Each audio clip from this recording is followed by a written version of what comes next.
Some may find the following disturbing. Discretion is advised.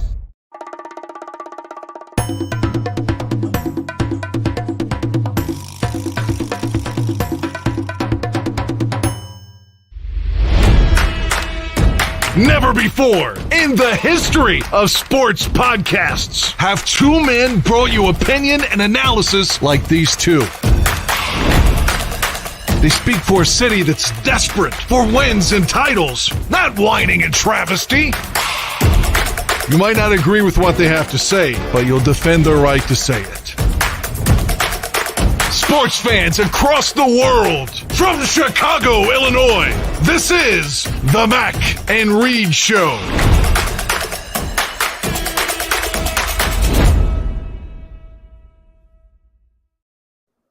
Good evening and hello, everybody. Welcome into another edition of the Mac and Reed Show right here on the Barroom Network. And we are live on YouTube currently, but you can check out all our previous shows here on YouTube or on Spotify, iTunes, wherever you get your media. Follow us on social media. Follow me at The Real Evan Mac. Follow Ross at Ross Reed. And, of course, follow at Barroom Network for all of their great programming. Welcome in. Hello, Ross. How you doing? Hello. Hump Day edition ahead of Thursday night football. Yes, sir. Ahead of the Bears Commanders game tomorrow night on the Prime, baby, on prime time. How about that? We have a lot to get to on the show today, and we're talking about the Bears hopefully bouncing back from a tough loss to the Vikings, where they started to show a little more competition than the previous games, and we'll dive into that, and we'll preview the matchup against Commanders and my favorite NFC East team, as you know, Ross, and talk about their jerseys, talk about all that. Recap NFL Week 5, where we saw some good football, I'd say, and previewing Week 6, of course, too. We'll be talking about NBA, a sprinkle here or there of MLB action. We'll talk about Ross's Taco Bell order that would get to $28. And I'm sure Ross hasn't eaten Taco Bell since his 20s. And surprises along the way. And happy spooky season to you, sir. Have you figured out your Halloween costume yet with the family Reed? My kid, I should own stock in Marvel at this point because it's just all Marvel everything. He's at the Spider-Man phase, which will probably last from 5 years old to 22. So he's all everything Spider-Man, which means that I have to pick either a different variation of Spider-Man, which there are like 9 of them if you've seen Into the Spider-Verse, or even the Andrew Garfield, Tobey Maguire Spider-Man, or I have to pick another Marvel character. But yeah, we're gonna be marveled out around here. Disney, cut the check, please, because it's just expensive. God, you and everybody else, they're giving Marvel all the money. It's always a popular costume, Spider-Man, Hulk, and all these. I remember one year we all, me and my brother and his kids, went all as Marvel superheroes, and people were like, I was Captain America. They were like, it's Captain America. Look at him. They kind of had that. Chris Evans look? Yeah, there it is. Chris Evans look. There it is. Well, let's begin, Ross, talking about the Bears as they go to losing record now as they. Did you hear me? Yeah, exactly. So Bears go to a losing. Yeah, I can hear you. Yeah, Bears they're going to a losing record now as they fell to the Vikings 29-22 this past week. It looked pretty typical in that first half, all Vikings. And like Ross and I previewed in last week's show, it was going to be rough as far as the defense is concerned, especially without Jalen Johnson. It was a late scratch for that game. And Kirk Cousins was on another level. You knew that Dalvin Cook was going to be a big part of setting the tone for the game. He had almost 100 yards. He had 94 yards on 18 carries. He was just a workhorse, had a couple touchdowns. Vikings did majority of their scoring in that first half there, where they hung 21 on the Bears. They were looking good. Justin Jefferson, the Bears did not have an answer for, frankly, and it was pretty much like we expected there. And then you just thought that the Bears would just go down quietly. But the nice surprise was the change of tone and tale of two halves for the Bears, and for a team that has not had a lot of offensive spark. You certainly saw that in the second half, especially with Justin Fields as he made those adjustments. He had good pocket presence. He was making plays with his feet. He almost had a touchdown run, which got called back by kind of a fluky little hold, which was impressive. But he was doing it with his arm and with his legs, basically carrying that team to some sort of success and taking the lead late, going into the fourth quarter. But then Minnesota, of course, comes rolling back, and the Bears defense fell right back. And then, of course, the second half, when Fields was looking great, he was making the smart plays. Who knows what would have happened if that drive had not been stopped at the end there when the ball was ripped out from Emir Smith-Marset. I can't believe I'm even saying his fucking name. Like this guy, that's how how fucked the Bears receiving core is right now when a guy like no Bears fan had heard of had that fumble going into this last game. It was, pretty typical in that sense, but the positives were there. And certainly defensively, you're seeing the likes of Eddie Jackson and Roquan Smith really playing at a high level now.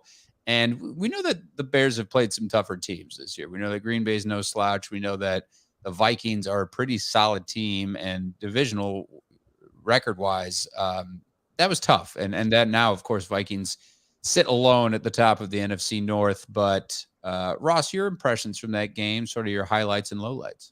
Yeah, I mean, I thought, the Bears started slow on both ends of the football to start the football game, right? Especially on the defensive end. And it looked like Justin Jefferson was going to be able to go for like 400 passing yards. I'm going to say 400 receiving yards in that game. And, luckily the Bears were able to kind of keep them out the end zone, or keep him out the end zone there. But I thought, again, which has been a common theme for the team throughout the year, the second half got a lot better. The Bears actually outscored them in the second half, and they had obviously an opportunity to retake the lead after the blocked field goal. They ended up getting a field goal of their own, and not a touchdown. I think that was a big turning point there. Obviously, the Justin Fields called back rushing run, which is one of the highlights of his career. It's still going to be shown for years upon end. That was kind of a bummer. And then obviously the fumble at the end of the game, because I do think that Fields was driving, and I think there was plenty of time on the clock. I think they could have gone down to get a touchdown to win that football game, right? But the pluses were that the defense kind of tightened up in the second half. Especially Kyler Gordon. I thought he struggled early on. He's been struggling this year, but he played much better in the second half. His tackling was outstanding. He had a couple of very key tackles there in the fourth quarter to keep the Vikings off the field. And, this is all about Justin Fields, right? This was kind of the football game that we wanted to see from him. And listen, this has been a common theme all year. Offensive line, not very good. It's been dismantled all week long through a lot of analysts who look at all 22 and you see some of these guys struggle, especially Sam Mustipher, common theme up front. He's struggling big time at the center position right now. Lucas Patrick didn't have a good game again. I thought that Braxton Jones kind of struggled a little bit as well, especially against Zadarius Smith and Danielle Hunter. Both the tackles kind of struggled. But then the wide receivers, right? They Dante Pettis with a big drop that was eventually for naught because of the penalty. But Justin Fields made plays. He looked really comfortable in the pocket. He was outstanding against the blitz this week, which is a very positive sign of things to come. And he finally cracked the 200-yard mark, and he should have had more yards. More yards were left on the table. If that penalty is not called on a Pettis drop and Pettis catches that ball, there's a catch there. If Smith-Marsetti makes the catch and they're able to extend the drive, he can continue to stack. So it was an encouraging loss if that could happen. And you hope that Justin can be able to build upon this. And I think this is a common theme that we've been saying all year, but man, this guy really needs some talent around him because it's holding him back at this point. You hate to see it because he will be going into his 16th start tomorrow in his young NFL career. And I just do not feel comfortable with the pieces around him. I hope that some of these guys are able to at least step up their play going forward because he has a chance to be, pretty damn good to finish out this year and borderline special for years to come. Yeah, and he showed those flashes certainly in the second half, and it's about playing that full NFL game that is so important. You could definitely flip the script, and Justin Fields certainly did that. Like you said, a little over 200 yards and making plays with his feet was really impressive to me. Hitting Cole Kmet when he's on the move or hitting Mooney for a couple throws. He really spread it around. And to guys who, Ross will point out repeatedly that these are just number 2 or number 3, number 4 guys on other NFL rosters at this point. There's not a ton of talent there. Velus Jones turned his one lone catch into a touchdown. So I think, he'll get his legs under him and he'll be a crucial part of this Bears offense putting up points on the board. But it was just a welcome change of pace, obviously, from being the Bears team that is just dead last in the league as far as their offensive output. And there's still, obviously at the bottom of the league in passing yards, but you're seeing the development is there. And that's why a lot of critics and former NFL players were saying, pump the brakes, like don't just doom Justin Fields. This is just a bad team he's on, first of all. Still a sophomore year, still adjusting to that speed, the NFL speed. He's playing good defenses, all have been the top half of the league. Throw that 49ers game out, which was kind of just a wash when it was just a downpour. But you're playing a couple tough divisional games. You're playing a really good up-and-coming Giants team that improved to 4-1 over the weekend when they beat the Packers. So the positives are there. And it's like you said, Ross, I don't know what you do besides shuffling around the line a little bit more. I think that's a big focus for the Bears, though, is this offensive line and trying to get good protection, because clearly Schofield and these guys who have been brought in, and Lucas Patrick, Evan, Schofield not even starting at this point, guys who were brought in last minute, and then those who were brought in as big touted free agents like Patrick haven't really panned out. And now you're wondering what is next for the Bears as far as retooling. And now the Bears, the positive side is getting a little more healthy. You get N'Keal Harry as far as receiving core is concerned.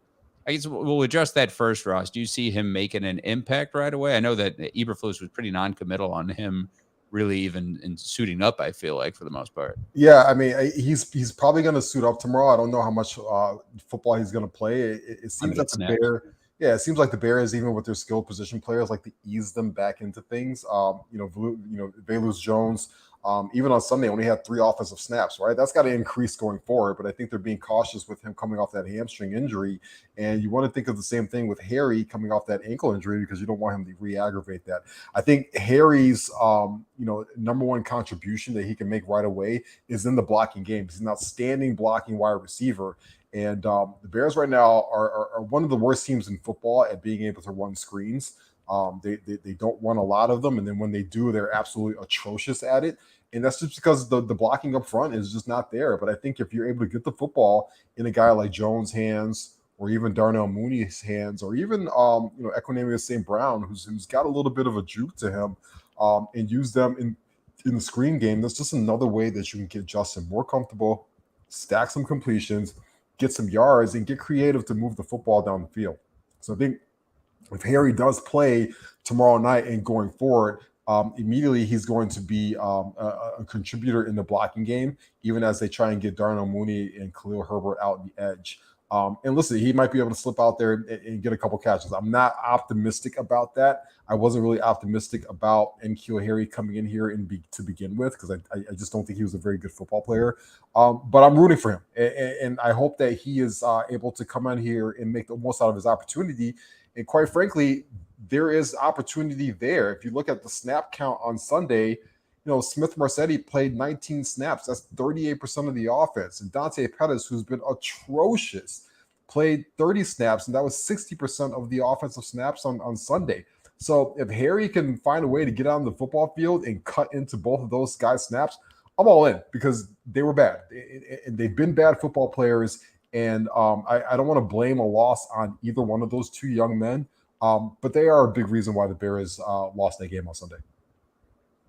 Yeah, I think with the Harry, as far as he's concerned, he just fills a need of depth, right? When you don't have Byron Pringle out there, you've seen very up and down Equanimeous St. Brown. He gets a couple catches a game. Same with Darnell Mooney. He isn't that number one that you thought. But this is also obviously going back to Justin Fields and his struggles. The offensive line, we talked about shuffling them around. The defense for us, looking ahead to this next game against the Commanders, they should have a pretty good game, you would think, when they're going up against Carson Wentz, who's a little more turnover prone. He's been up and down, like he was just balling out last game.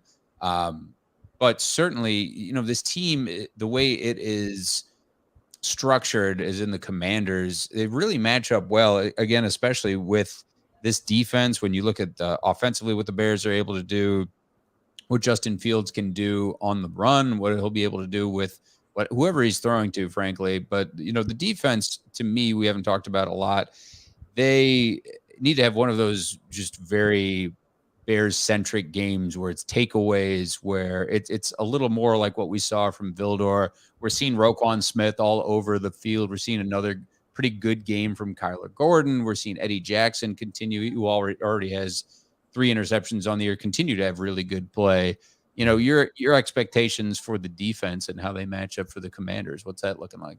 Yeah, I think I want to start with the Commanders' defense first, right? Because it's not a good unit. They're missing Chase Young, who's their outstanding top 5 pick from a couple of years ago, and they're really struggling out there right now. They're 25th in the league right now in points against. They give up 27 points a game, which is that is music to the Bears' ears. Also, that defense is 32nd in the league. That is dead last at forcing turnovers. So you have to feel like Justin has some opportunities to maybe push the football down the field, knowing that this Commanders team just does an awful job at being able to turn the football over. So hopefully Justin can take a little bit more chances and get the ball down the field, right? They're one of the worst teams in the league at stopping the pass as well.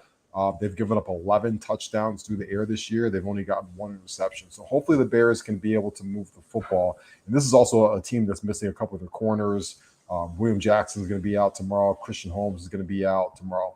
And then on offense, Carson Wentz scares absolutely freaking nobody, right? Like, he's one of the worst starting quarterbacks in the football league right now. They're 26th in the league right now in scoring. And Wentz is already throwing 6 touchdowns this year. He's going to give the football to you, very much so like Kirk Cousins gave you a pick last week. Carson Wentz is going to be able to do that as well. I expect it's going to be a little brisk tomorrow at Soldier Field. It's going to dip down to the 30s at some point in that football game.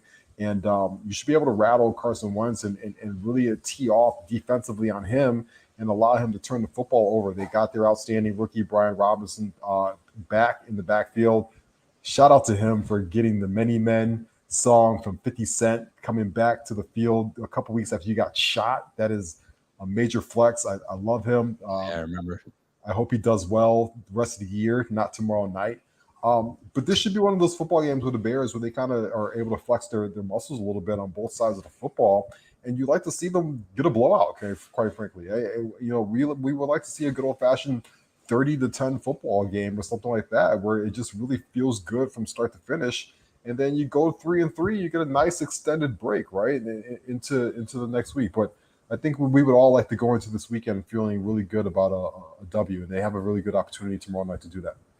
Short week, quick turnaround for both teams. And in the chat, it's been mentioned that Carson Wentz, of course, has a banged-up shoulder, and they're coming off 4 straight losses. And similar to the Bears, they've had some tougher games divisional-wise. The Eagles and Cowboys are monsters right now. They got beat pretty soundly. Titans are kind of peaking at the right time, but you think it's a good opportunity for all the reasons that Ross mentioned to go and play a great game at Soldier Field when you're finally back home after that 2-game home stretch there, and put some points up for one, where we're, obviously we're still waiting for even like a 30-point performance would be wild, would be unheard of for this Bears team.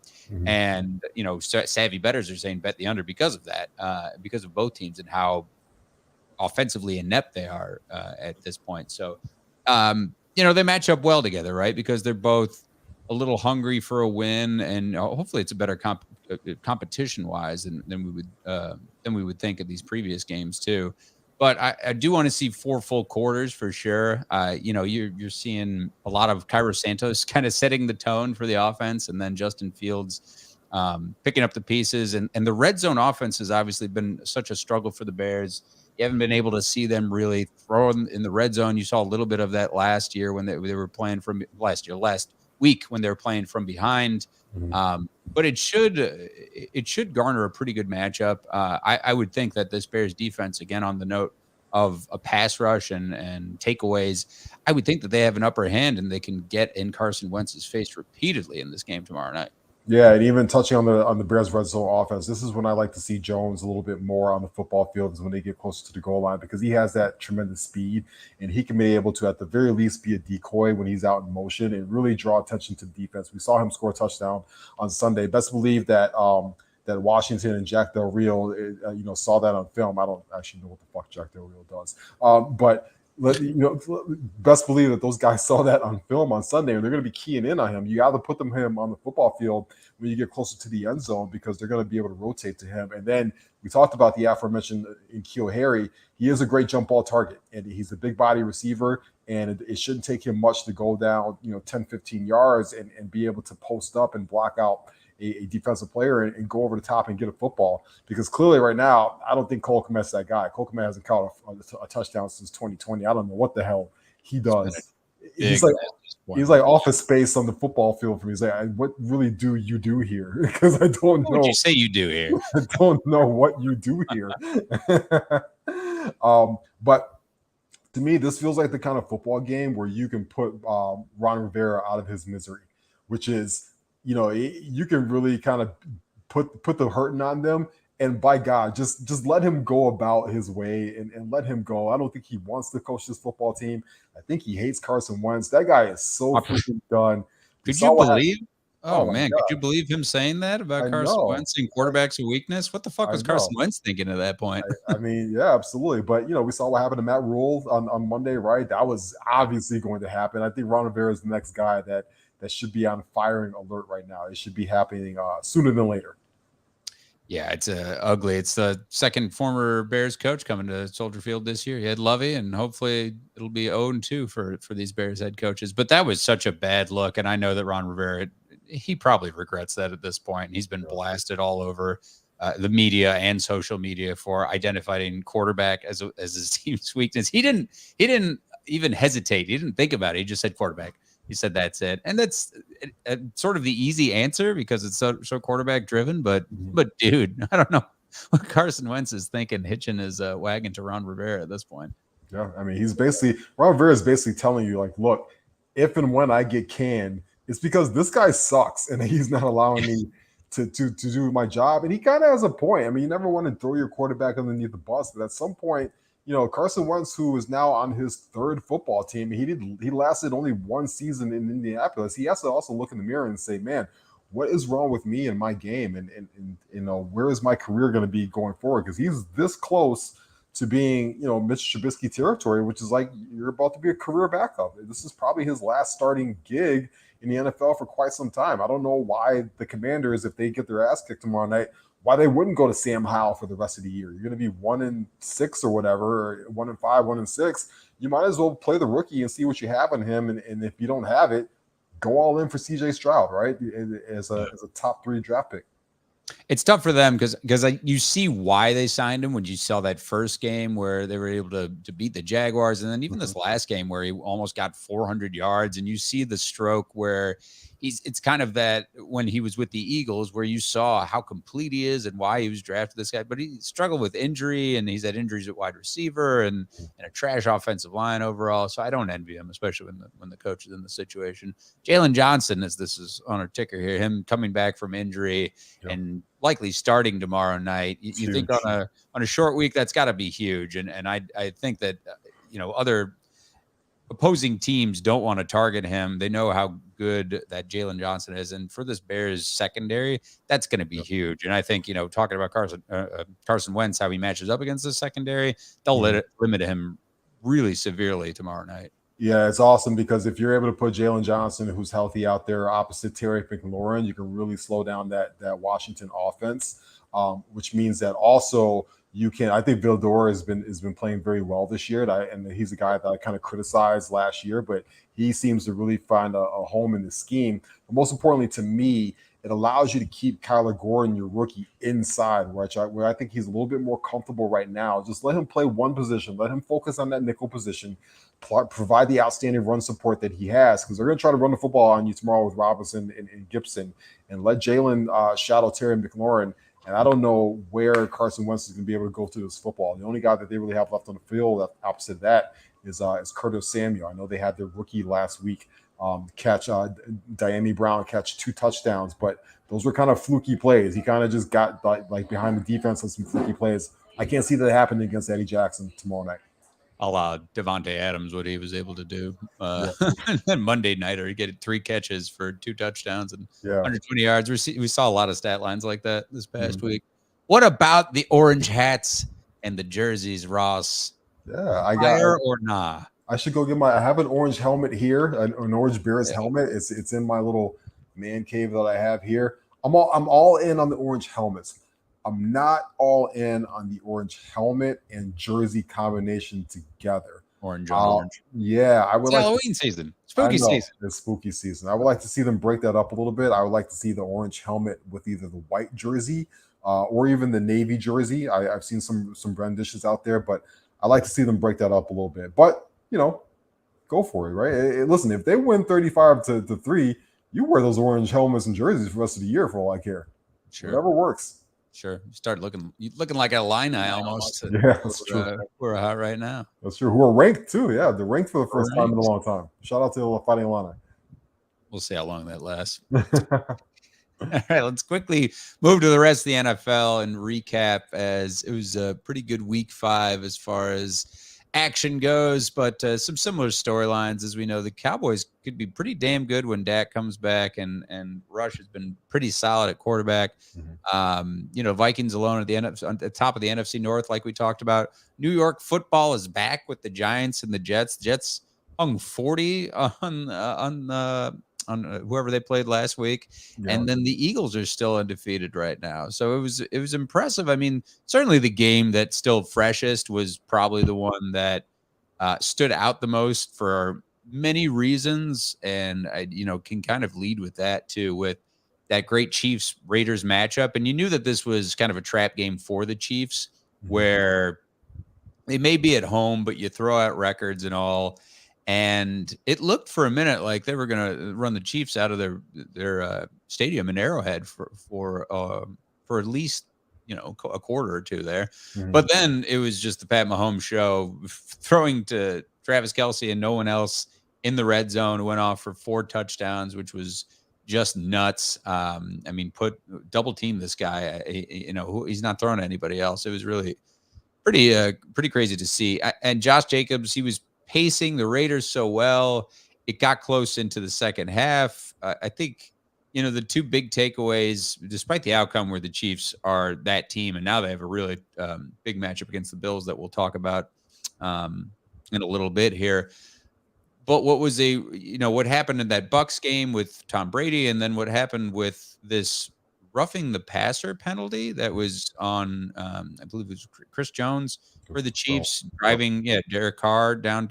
Did not drive him down to the ground. He just, what else is he supposed to do? He fell on him basically, and there was a flag, which could have been very pivotal, but the Chiefs, kept that out. And then Devontae Adams and pushing that poor media credentialed guy, and now that guy with the money grab here. Your thoughts on all of it, Ross? Yeah, I mean, first of all, with the Raiders, right? It's Josh McDaniels is really struggling right now, and this is his second stint as a head coach, and you have to wonder how long this is going to last for him going forward, because they spent a lot of money on that football team. They invested a lot. You got guys like Darren Waller, who exited that game early with an injury, but he's getting paid a lot of money, and Devontae Adams is getting paid a lot of money, and Derek Carr is getting paid decent money, and Hunter Renfrow is getting paid decent money.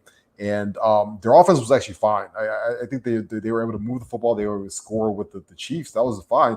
It's their defense that looks atrocious. And they've got some guys. Max Crosby is a stud on that defense, but outside of that, they look awful. They brought in Chandler Jones, who is probably going to the Hall of Fame at some point as a pass rusher. He has 0 sacks to start this season. This is a guy that had 19 sacks a couple of years ago. He's had 17 sacks in his career. He had 10.5 sacks last year. He has 0 sacks to start the season. He has only 5 QB hits. That's just not going to get it done in a division where you have to see Pat Mahomes and Justin Herbert and even Russell Wilson, who's throwing it into the dirt right now. The Raiders are really struggling on defense. They're 1-4. I don't see any path for them right now to get to the playoffs. Not in that division. You're now entering just a really dark territory. In the Chiefs, I saw something where, when Pat Mahomes is down by 10 points or more, he still has over a 500 record in his career. It's like he has a 600 record. I mean, you can never count this guy out of a football game. He's just that explosive of a football player, and he just shows you week after week that he's the best QB talent we've ever seen in our lifetime. And Travis Kelce is now probably going down as, quite possibly the best receiving tight end that we've ever seen, and we've seen some good ones. I remember seeing Shannon Sharp, and I remember seeing Tony Gonzalez and Antonio Gates and guys like that. And Kelsey, he just doesn't look like he's slowing down. He had 3 touchdowns on Sunday. The guy is just an absolute weapon. But the Davante Adams thing, and listen, he made a mistake, huge mistake. He was frustrated. He was pissed. I think he's seeing the fact that he thought that there were going to be better days ahead going back to Las Vegas. And I think he lashed out and made a split decision, huge mistake.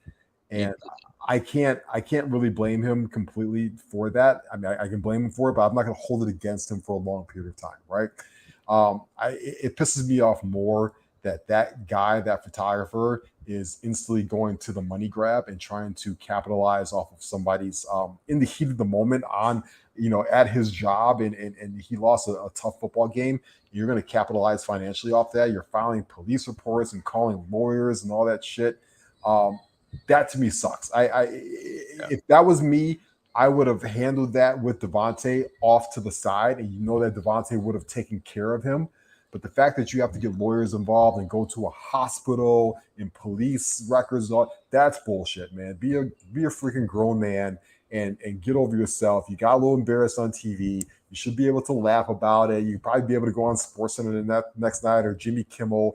And you could capitalize off of that in different ways. But doing it this route to me is pretty weak in my opinion. I don't like that as a society. That's where we're at, and in this era of everything on film and this social media era and stuff like that. That number one, Davante Adams gets treated like he shot somebody, or he should not be getting treated the same vitriol that Brett Favre should be treated like right now, because that guy's a huge piece of shit. And then that guy has to, all of a sudden he can call lawyers and cops and all that and start to swindle what, I don't know how much money it's going to cost Davante Adams. Is this going to cost him $500,000? I mean, I don't know. If it is, that's bullshit. That's bullshit. That's bullshit. It is, yeah. But get that money, man. No, I'm just kidding. That guy, dude is saying YOLO.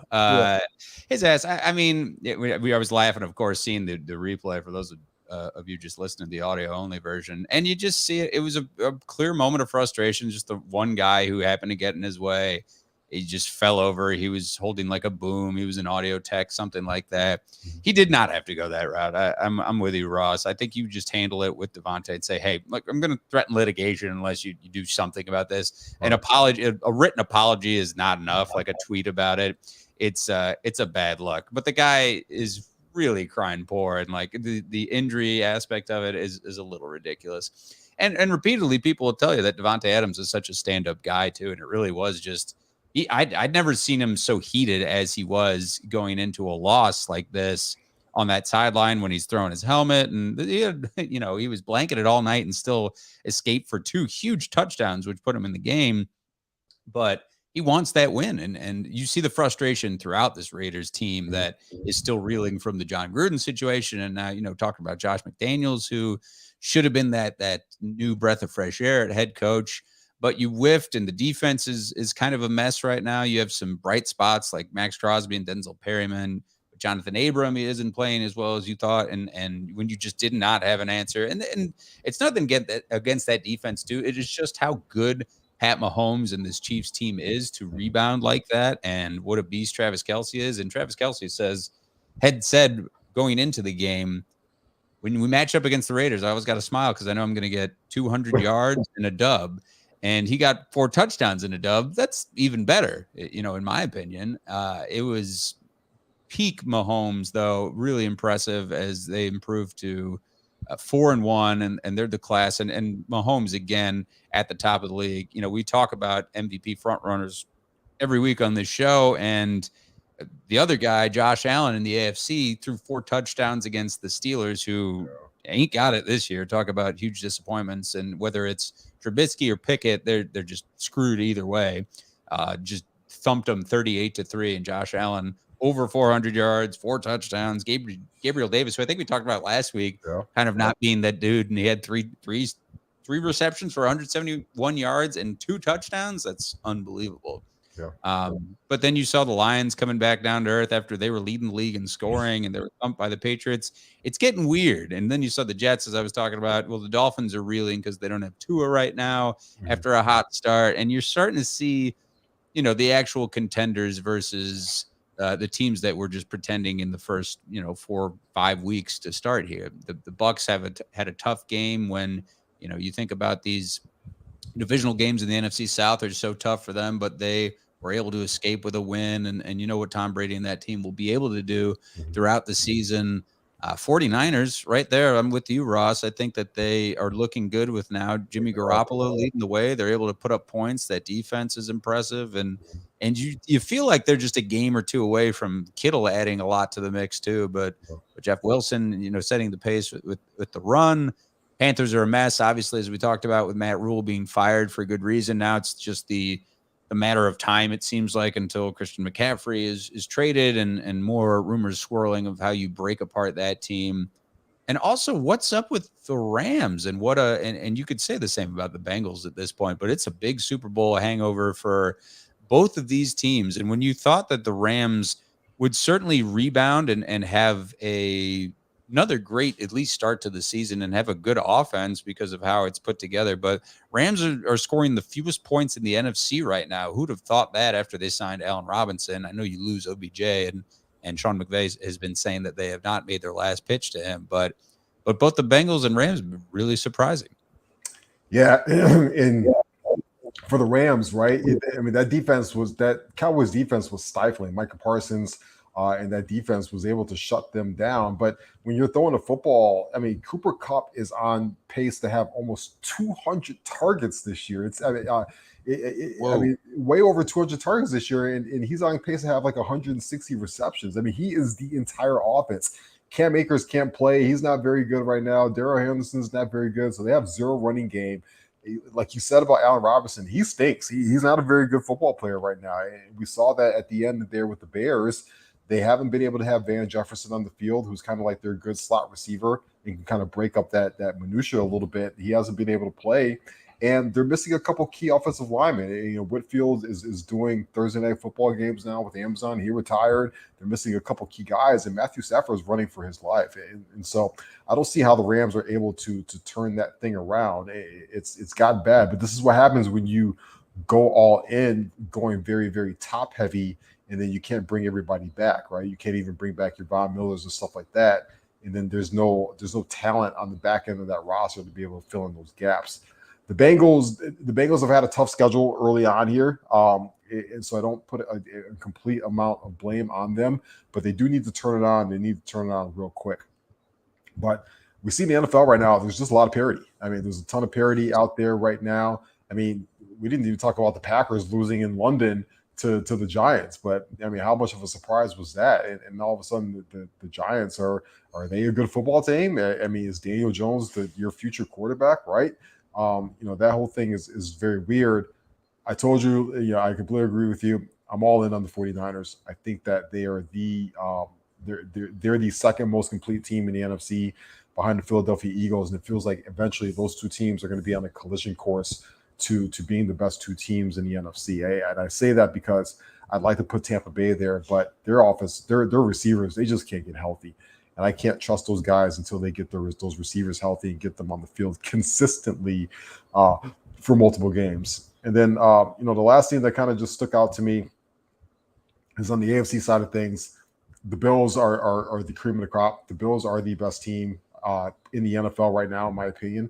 And they're getting Tre'Davious White back to be able to play corner for them. They're outstanding all-pro corner. They are favorites in Kansas City this week. That tells you how much that Vegas and everybody thinks how good of the Bills are. They're a -1 favorite going to Kansas City this week in a revenge game for what we saw in that divisional round last year, that outstanding game where the Bills just needed to be able to hang out for 13 seconds to win, and they couldn't do it. So we're going to see a fun game this week with Chiefs-Bills. I'm excited to see that. I'm excited the fact that the Bears are playing on Thursday night, so we can have full undivided attention to Sunday, right? And just kind of watch those games on Sunday. I was buffering for a moment, but I was lost in Ross's words there as well. Yep. And what I was thinking with this Chiefs Bills matchup, a lot of people are saying it might not, live up to the hype type of thing. I completely disagree with that, and how these quarterbacks will, first of all, if you're defensively trying to game plan against either of them, it's so hard to, when you think about, you may be how good the Bills are at defense this year. Chiefs have some guys there, and you saw that against the Raiders, how they were continually able to get to Derek Carr, and how well they play at home. And like you said, Ross, for them to be favored, for the Bills to be favored, going into Arrowhead is pretty crazy. And that's because of you might give the slight edge now to Josh Allen, because he's pretty sick of, finishing second to Pat Mahomes in a lot of these matchups at this point. And, going into this season, Bills have been Super Bowl favorites for very good reason. And the team that is assembled around him is built to win now, you would think. And they're the class of the AFC, as are the Chiefs. And there's something to be said about, for you having been there before and having that experience with vets and what you do from year to year. And staying healthy is such a big part of it. But that matchup is going to be nuts. I think, looking at just week 6 action, it's going to be really good to see that game. And then the Sunday nighter, Cowboys and Eagles, is going to be a fun one too. Mm-hmm. But just going to what you said, Ross, about the parity in the league, and we may be seeing some down performances from the Rams because of the way that offensive line has changed, and offense as a whole. Defense, you change a little bit as well. And Bengals, similar way. Joe Burrow just seems like he has, I don't know, he just hasn't been himself going into this follow-up from that Super Bowl appearance. But you can see these teams rebound easily. I would ask, on the note of the New York teams, are you buying more into the Giants or the Jets at this point, both with winning records, and Jets coming off a 40-point performance? What you got? Yeah, listen, I mean, I think the Giants, they're very much like the 49ers. They build an infrastructure around the quarterback that is not so good, and they're able to masquerade that situation. So I think that they have a good roster. They were able to hit on a lot of their early draft picks for this year, and those guys are making a big impact on the football field right now. Saquon Barkley looks all the way back, coincidentally a couple years off that injury, and coincidentally going into a contract year, so he's going to want to get paid this year. And they've got a solid defense as well, and they're well coached. Give credit to Brian Daboll. He's got those guys fired up and playing good football this week. I think that eventually, in the theme of Halloween and a little bit of Cinderella vibes, they will turn into a pumpkin at some point. I think they're gonna hit a little bit of a wall, and talent's gonna kind of creep up with them, especially at the quarterback position. And they're probably gonna take some L's. But shout out to the Giants, and shout out to those New York fans. They've had bad football on both sides for quite a long time. And credit to the Jets too. I like Robert Saleh a lot, the former defensive coordinator for the 49ers. I think he's a good football coach. And I want to see that guy succeed. I hate seeing some of these young coaches get fired and stuff like that, all right? Especially when the rosters are really, really bad. So, hopefully that all those quarterbacks from that class are able to figure it out. Zach Wilson and our own Justin Fields. Trevor Lawrence had an awful game on Sunday. That was his second bad game in a row. I want him to be able to figure it out too, right? And hopefully all those guys, those 3 young men are able to figure it out and get going. But credit to New York. Enjoy it right now. I don't know how much longer it's going to last. I'll be in New York November 11th for the weekend to hang out. I got a feeling by then these 2 teams are not going to be so good by then. Yeah, one would think they'll fall.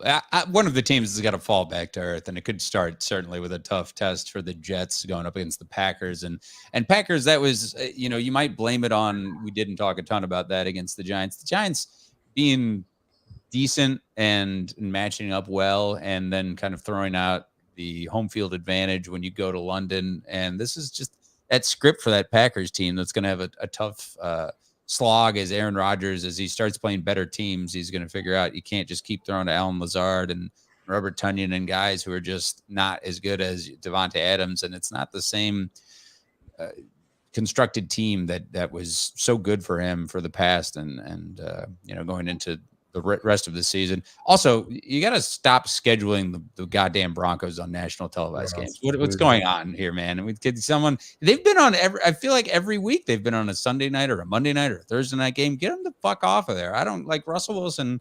Just because he got paid that much money, he should be on nationally televised games. This is crazy to me. Yeah, absolutely. I'm so sick and tired of seeing Russell Wilson walk around and doing this and all that shit. And listen, I can't take it anymore. Right. I can't take these Bronco games. I do not need to hear people complain about seeing Commanders versus Bears on Thursday Night Football tomorrow night when we've seen the fucking Broncos on our TV for like 4 weeks in a row on nationally televised games. I can't take it anymore.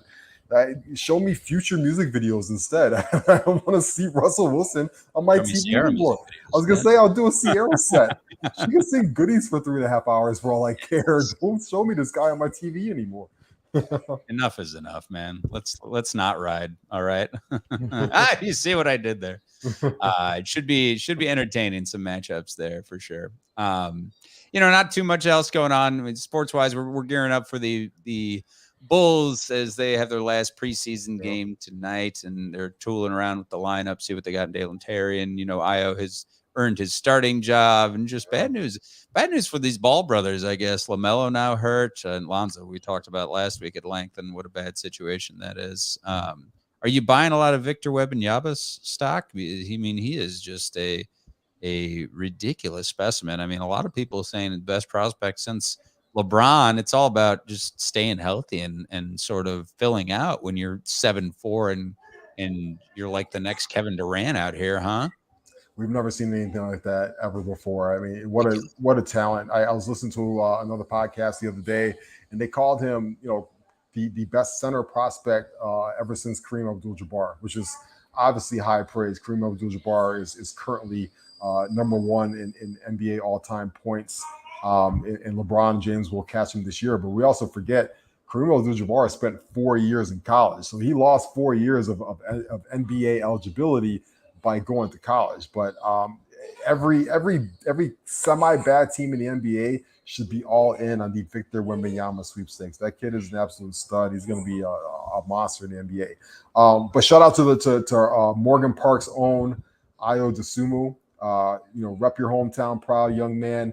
Absolutely. Take this opportunity and seize it by the balls, man, because we don't know when Lonzo Ball is coming back. But quite frankly, if you go out there and you ball out like we know Chicago knows you can do, we don't even have to worry about Lonzo Ball. And that's hopefully could be the silver lining in this whole Lonzo Ball situation as Io comes out. And how cool would it be from a hometown kid who's a second-round pick to be able to represent his home team and be the starting point guard and just be an absolute stud. I can't wait, man. Hopefully he does. I'm rooting for him so much. Lucked out with Chicago guys. Obviously Derrick Rose days is ridiculous, but now to have a local product like Io and see what he's able to do on the court and off the court too. He really handles himself well. He's had a good rookie season. Let's hope he doesn't have a sophomore slump for sure. Mm-hmm. And that's have you been watching, on the note of basketball, you've been watching the Bus Lakers doc on Hulu? I've been enjoying that. I'm not finished yet. I'm in the Kobe and Shaq years, and I could only imagine what Kobe would be saying if he was still around on it. But Shaq has been such a treat. Also, just the way, moving from era to era is so good. Obviously, you have the Bus children in it, but all these players, going from Showtime, course, to the three-peat Lakers and then into LeBron, which we'll get to it later on. But you have a lot of it scored with Shaq's rap music and just all this, the great 80s to 90s to 2000s hits. It's fun and nostalgic for me. It's obviously not Last Dance, but it's also a good look into that Bus family struggle and Jerry Buss especially was just obviously a genius of an owner, and how he was a big part in shaping the league. Not that we needed much of a reminder of that, but certain episodes you're like, God damn, how did he get out of that? And he did it because he was, early on they're talking about how he has had his doctorate and how he was a scientist, and he said, well, business just seemed very mundane for me, so it seemed easy. Like, wish it could be that way for everybody. Just ridiculous. A great legacy he left for the Lakers. Yeah, Jerry Buss is a big reason why the NBA has turned into such an entertainment spectacle as it is today. Is he really brought the he brought the Lakers girls there and Paul Abdul and the kind of Showtime vibes. And remember the Lakers were the first team to basically have that theater kind of performance, right, where they would keep all the lights in the court and then dim down everything behind them. If you ever watch a Lakers game, it's completely dark in the stands, and they want all the lights on the field on the court, like you're in a movie theater watching just that single thing, which is really cool. I haven't watched it yet, but I do want to watch it. I heard that Shaq said that he had a Biggie feature for one of his songs, but for some reason it didn't get cleared or something like that. It would have been interesting to hear Biggie on a Shaq song. Oh, it'd be crazy. Yeah, I'm watching a different set of kids. I'm completely caught up on House of the Dragon, and I don't know anybody's name. There's like 6 guys. You and everybody else. Yeah, like 6 guys named Aeon or Eon, and I don't know. They're all Targaryens. The cousin is fucking the uncle, and it's a sister, and I am so effing confused because they all have white hair. But it's entertaining. They got dragons and shit. It's pretty cool. Sometimes it's too dark and I can't see, and I'm like, what the hell is going on? Oh man, that was the big knock on Game of Thrones, like Battle of Winterfell. Like I can't see what's happening here. I can't watch it obviously when there's a hint of daytime. I gotta like close the curtains and shit. This is a lot. I have not caught up on that. I'm not caught up on Lord of the Rings at all either. I tried to watch an episode of Dahmer. I finished the episode myself and I'm into that, but I watched half the episode. My wife said, I can't watch this. She's all on the high vibe shit. She's like, I gotta go. I was like, he didn't even murder anybody yet. It's just build up. Yes, same for my wife. Yes. I completely understand. It's a tough show to get through, but the last few episodes I think are a lot more easier to get through than the first couple. There you go. I'm just, a fan of that. What a cast too. Niecy Nash and Evan Peters. It was really good. Well cast. And, Richard Jenkins, I love. He's in that. Ross, I got bad news for you. The Gen Zers, they feel attacked when they see the quote passive aggressive thumbs up emoji. And according to this recent poll of 2,000 people, 16 to 29 emojis used by quote old people include the thumbs up, the red heart, the okay hand, and the grimacing face. This is a fucking joke. Like when I read this, it's just really middle week. We don't have anything else to talk about. And to be fair, like, yes, I don't really want to talk to you most of the time if I use the thumbs up emoji or I'm just being sarcastic, but I'm far less triggered by that than okay or K. I'd rather see the thumbs up. I don't mind, the fact that my father and mother can text and they can continually there we go, from the Barroom Network. Give me that thumbs up. The fact that they can text and my mom uses GIFs, I'm like, that's great. This is fantastic for them. I don't care. Like, I mean, thumbs up means it spans every generation. Leave the thumbs up alone.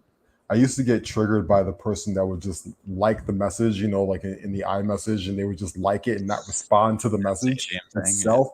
And then until I started doing that myself, like a lot, and I was like, oh, this is actually a lot more convenient, right? Than so not even saying the okay or following up with words to the text message, but just liking the message itself. But this is I'm not a big emoji person, so I kind of get it. But this is shocking news.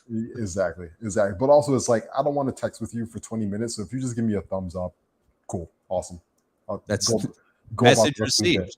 Message received, man. Absolutely. I did like the story, as we talked about at the beginning of the show, the Fox, of all people, the Fox business guy who talked about inflation being so bad because it cost him $28 to eat at Taco Bell. $28? Good God. I mean, I'd be uncomfortably full after eating $28 of Taco Bell. For $28, his stomach has got to sound like Batman is kicking the shit out of somebody in there. Just like, where you been? It's just like beating his ass in his stomach. Or it's like the Adam West version. It's like, zow, it's making weird, cartoony noises for sure. For $28, his toilet's looking at him like, no, not again, please. Don't you sit on me again. There's no way. Inflation is bad though, man. I ordered Chinese food the other day. It's like $10 for pot stickers. This is terrible. What a time to be alive. Did I ever tell you my Taco Bell story from college? Oh, tell us. I'll make. Oh, here comes the bubble guts. I'll make this really quick. So I was in college. I was coming from the club with a couple friends, and we probably had like $7 to our name. And so what we did was we went to the drive-thru. We ordered tacos, and I said, listen, I was in the passenger seat. I said, let me out before we get the food, and I'll find a way to get us more tacos. And so what I did was I crept up to the side between the drive-through window and the car. And when the lady went to hand my buddy the bag of tacos, I ran, took off, and snatched the bag and bolted down the street running. And I had about $10 worth of tacos in my hand. And then she had to give him another new set of tacos because those were stolen. And so when he picked me up down the street 10 minutes later, we had $14 worth of tacos. Everybody eats, B. I took care of the family. I took care of everybody. I stole some tacos. That's what you do when you're broke in college. That's what you do, man. And by any means necessary. Good for you, Ross. That's impressive. I probably had Taco Bell 5 times since then. That's what I was going to ask. You probably had it, when in your early 30s, I would say at the earliest, huh? I could throw a rock from my house to Pilsen. I'd rather go get legit tacos. Oh man, you've got no business going to a Taco Bell in Chicago, man. There's so many better options. Get out of here. We did not talk about this DJ Moore rumor, and we can end on a little Bears note here. Yeah. Completely unlikely. Completely. Yeah. I mean, based on the numbers that we have seen been tossed around, it'd be nice, but next year is the year to target any wide receivers. This year's a loss. Just continue to be a bad football team. Let it go. Let DJ Moore go wherever he wants to go chase his money. It is. Listen, the Panthers are going to want probably a number 2, number 3, third round pick for DJ Moore. In theory, yes, DJ Moore fits what the Bears are looking for. He's a wide receiver, 25 years old. He's under contract for a while. But I'm of the mindset that these are kind of guys that you need to draft going forward. So while I want DJ Moore or a guy like that on my football team, I also think that going forward, you need to be able to draft a guy like that, which is why Bears fans have been talking about George Pickett and Pickens and stuff like that from Pittsburgh because they wanted Ryan Poles to draft him. Now, hopefully, Callum Gordon and Jaquan Brisker can make us forget about Pickens. But going forward, this is why in 2023 in the first round, go find Justin his number 1 wide receiver, right? And then you don't have to overpay for guys like DJ Moore because DJ Moore at one point in time was drafted. I believe he was a second round pick. You could find these kind of guys in the first and second round and not have to give up so much draft capital and pay them their salary. I'd rather just draft these guys going forward.